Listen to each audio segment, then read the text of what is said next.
Kalau kamu dapat klien perusahaan terkenal yang rela bayar 18 juta, tapi deadline-nya mepet dan di luar kapasitas kamu ambil nggak orderannya?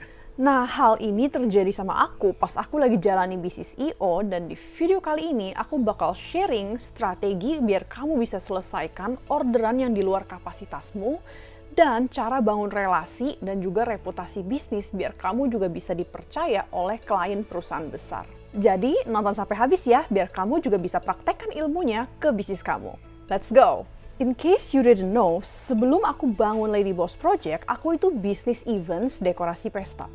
Waktu itu, aku dapat klien perusahaan terkenal yang mau dekor untuk acara bukber lebaran kantor. Dan budgetnya itu sekitar 18 juta.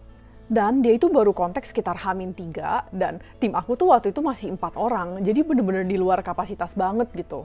Panik gak? Panik. I don't know about you, tapi buat aku sih 18 juta itu lumayan gede gitu. Dan aku gak mau melepas orderan dengan nominal sebesar itu. Apalagi nih, kalau deal, aku bisa dapat portfolio perusahaan besar.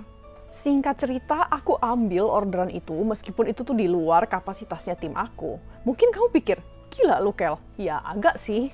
Dan mau tahu nggak gimana caranya biar aku bisa selesaikan orderan itu tepat waktu meskipun itu di luar kapasitas tim? Outsource.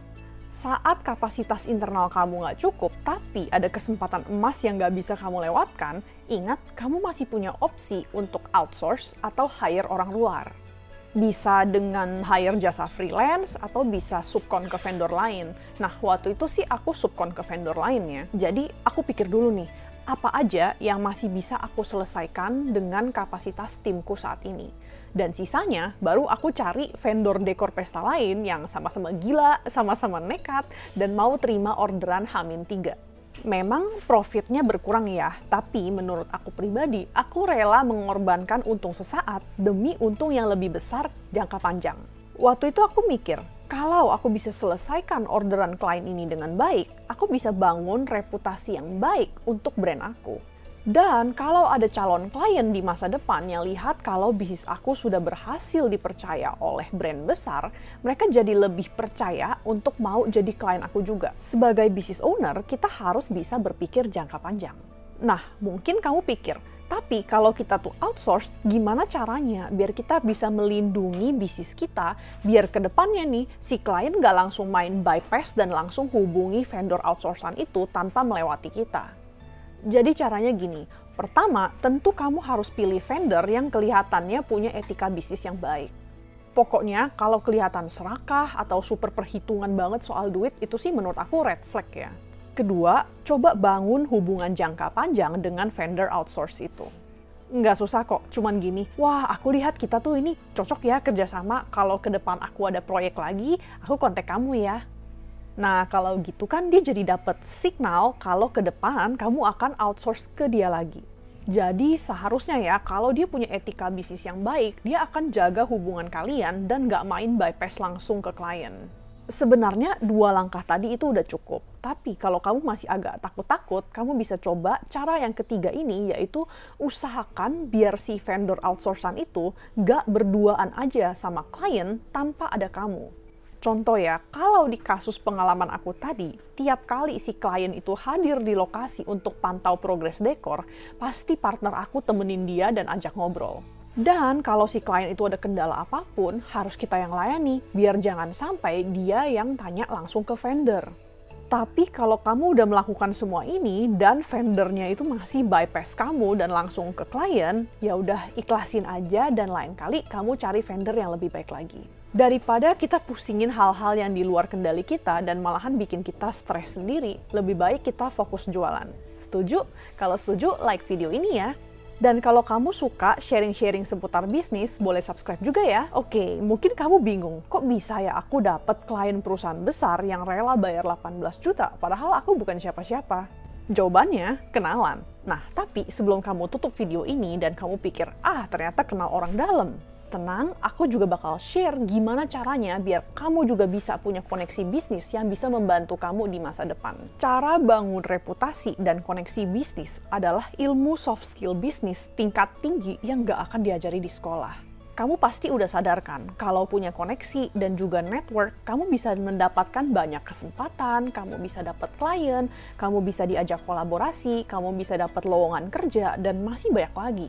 Nah, tapi koneksi dan network ini gak akan muncul begitu aja, tapi kamu harus bangun hubungannya. Ada banyak cara untuk bangun koneksi bisnis dan networking. Tapi di video kali ini, aku bakal fokus sharing cara bangun hubungan biar kamu bisa mendapatkan referral klien. Coba mulai dari sini deh. Ada gak kenalan atau mungkin dulu temen yang sekampus gitu yang sekarang kerja di perusahaan besar? Atau nggak harus perusahaan besar deh, perusahaan apa aja yang penting kira-kira membutuhkan produk atau jasa kamu di masa depan. Pasti ada kan? Tenang-tenang, kamu nggak harus kenal orang yang jabatannya tinggi kok. Justru karena biasanya itu yang dikasih tugas untuk mencari vendor adalah karyawan entry level. Yang udah manajer, apalagi direksi, mereka tuh kerjaannya cuma approve doang.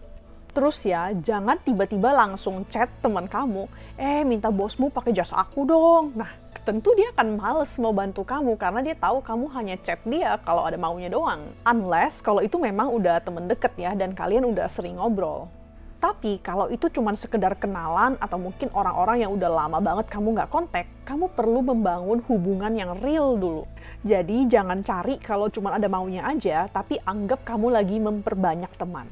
Nih, cara paling gampang. Kadang-kadang nih, iseng bales story dia, atau bales status dia, atau ucapin ulang tahun. Nah, yang gampang-gampang aja biar dia inget kamu. Terus, kedua, sering-sering posting jualan kamu di sosial media kamu.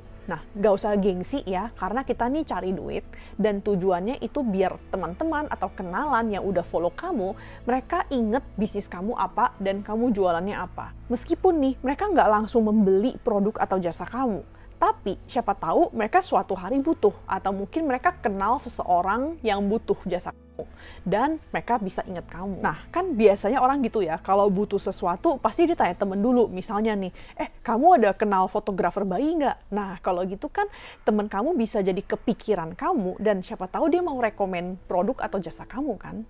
Nah, tapi punya kenalan aja itu nggak cukup, karena seorang kenalan itu hanya bisa merekomen produk atau jasa kamu.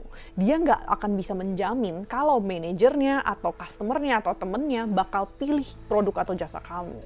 Jadi ya gitu, meskipun aku dapat tawaran orderan ini dari seorang kenalan, aku nggak akan bisa berhasil deal dengan perusahaan besar ini kalau portfolio bisnis aku itu nggak meyakinkan. Jadi mungkin ini yang orang lain suka sebut kesempatan bertemu kesiapan.